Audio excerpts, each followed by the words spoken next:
Good day everyone, welcome back to another exciting and fun-filled learning in our oral contents. Once again, I am Sir AJ and I'll be your teacher for today's discussion.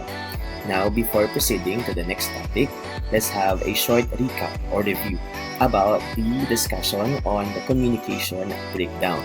Now, we define communication breakdown as a failure to exchange information resulting in lack of information according to Rogers in 2018. It also results when the intended message of the sender or the speaker or the source is not understood exactly or clearly by the receiver or the listener due to communication barriers. And what are those communication barriers that we have discussed? We have the physical barrier, the psychological barrier, the cultural barrier, the linguistic barrier, and the different types of noise, including the internal, the external, and the semantic noise. Aside from the communication barriers, we also discuss the different strategies or tips for effective verbal communication. First, focus on the issue, not the person. Be genuine rather than manipulative. Empathize rather than stay detached. Be flexible towards others. Value yourself and your own experience, and use affirming or positive responses. So I hope you learned something from our previous topic. For this morning, we will be discussing about the oral communication activities for the week 4. Now, let me present to you the different learning objectives. Number 1, identify oral communication activities and distinguish the variation and connection between and among these activities. Second, write an essay about one's observation and evaluation of various speakers watch and listen to.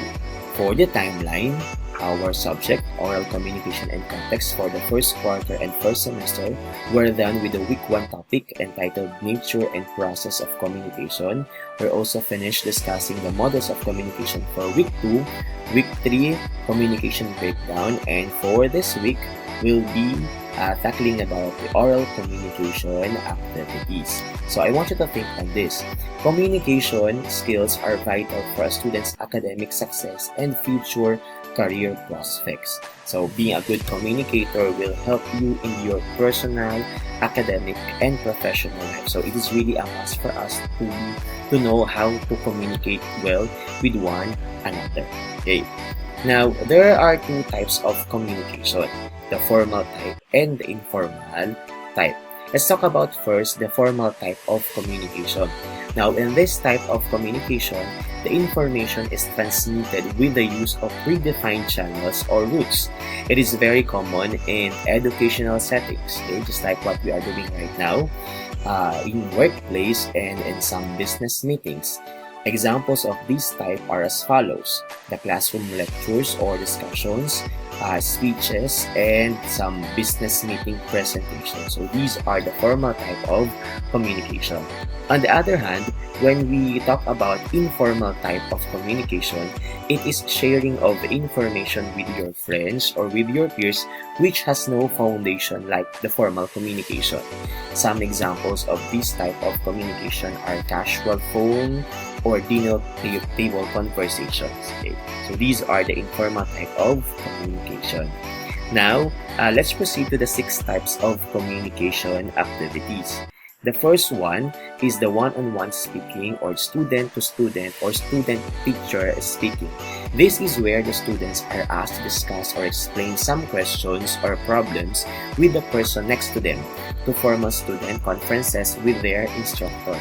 It is speaking with one person or a speaker addressing all as one. So there is involvement of a student, or it could be a student to teacher or vice versa, teachers to student. So it involves two persons talking with one another, one-on-one speaking. That's the first type of oral communication activity. The second one is the small group or team-based oral work.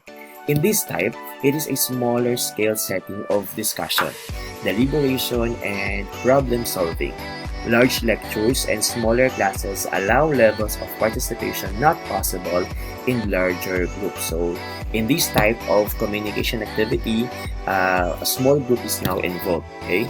A team-based oral work. Next, for the third type of communication activity, the full class discussions. It could be a teacher or student-led. This type is typically less agonistic, argument-based, and competitive than debate and deliberation, but still, they're logical in character.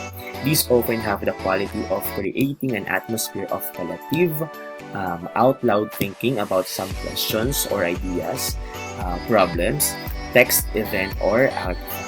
So this is a good way to encourage active learning or interactive discussion. In this type of communication activity, full class discussion is now leading the communication. Fourth one is the in-class debates and deliberation. Debates typically involve participants who argue one side throughout, while deliberation allows for movement by individuals within the process.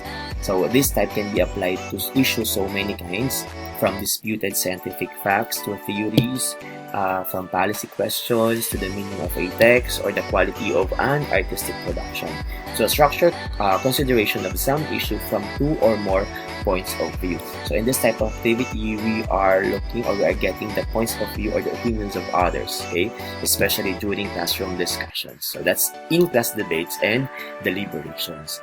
The fifth type of oral communication activity is speeches and presentations.